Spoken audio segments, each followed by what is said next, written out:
Hello everyone, welcome back to my channel KTstenography. Friends, today I am going to provide you transcription number 15 from volume 1 Kailash Chandra at the speed of 80 words per minute. Listen carefully and write carefully. 5 seconds to go.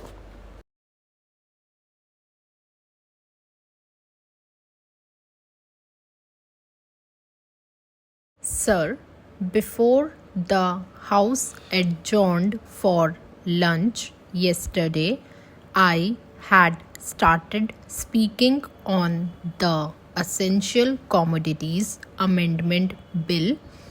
I have got here with me the bill as introduced. In the statement of objects and reasons, the government pointed out that in certain cases it might be necessary for them not to award punishment prescribed in the law as it exists at present, but to forfeit a part of the deposit. This relates to minor offences under the Essential Commodities Act. I can quite understand this, and generally, therefore, nobody would oppose this thing, but the question that I wish to raise in this connection before the House is the manner in which this act is being implemented by the government and also by the state governments. I mention the state governments because here is a measure which is sponsored by the Ministry of Food and Agriculture, and in regard to many aspects of which I believe the central government has concurrent jurisdiction, but much is left to the states. Our experience has been, especially in the state from which I come, namely West Bengal, that this act is not implemented properly by the state authorities because of various connections of certain people high up with the big business and others indulging in speculation, hoarding, and so on. The result has been that whatever should be done had not been done. The central government has got powers under this act to make rules, to give directions to the states, and to supervise the manner in which the particular measure is administered by the states. We found that much that should have been done was not done. What is the use of talking about punishment of the small fry? Certainly, if they are guilty, they have to be punished, and the smaller the fry, the minor should be the punishment. I agree there, but the point is that the act is not properly implemented. We should like to know from the government as to how many cases have been started under the Essential Commodities Act. We know that food grains had been hoarded, speculation had been indulged in, stocks had been removed from one state to another surreptitiously by unfair and illegal methods. These should have attracted the attention of the Essential Commodities Act. The Act was passed in this Parliament with a view to putting a check on speculative rise in prices.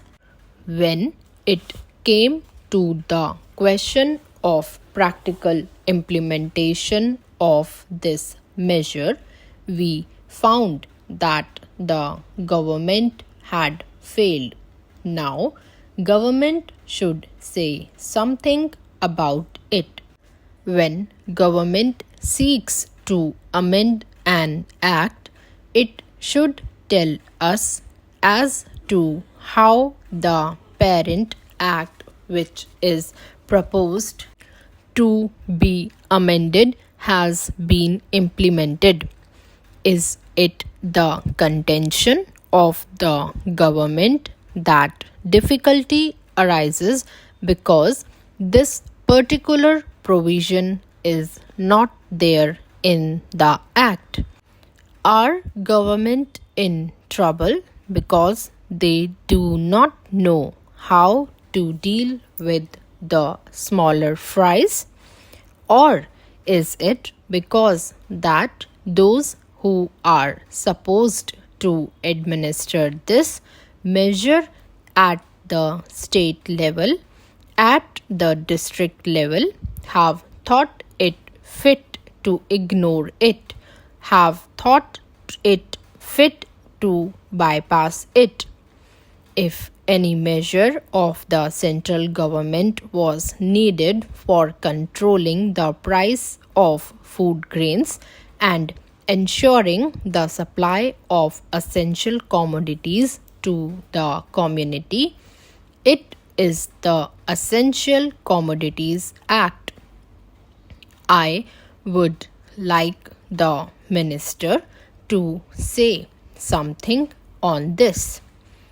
I know that he was not here at the time when we passed this measure, nor was he there when the Essential Commodities Act was bypassed by many state governments. In the past, we had drawn the attention of the minister to this problem, and that minister is now happily going to be the president of the Uttar Pradesh Congress Committee.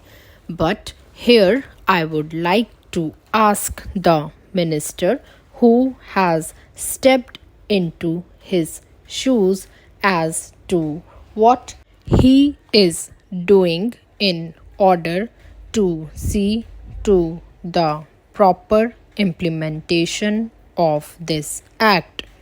How many prosecutions have taken place? The small people, of course, should be dealt with very mildly. I agree and I support the measure, but taking the law as it is today, without this amendment, it empowers government to deal very effectively so far as the provisions of the law go with the big traders, wholesalers and profiteers. I would like to know as to how they have dealt with them. How many are in jail today? How many have paid fine? How many have suffered imprisonment? How many licenses have been cancelled as a result of malpractices, corruption, profiteering, and so on, all of which are provided for under this bill. We are entitled to know. Take us into your confidence in regard to this matter. I say from whatever knowledge we have that very few have been prosecuted under this act. If it is so, it is not because our black market trade has suddenly become white market trade, or those impious people have suddenly become virtuous with the succession in the office of the food minister by a new man. Please like, share and subscribe my channel for more updates.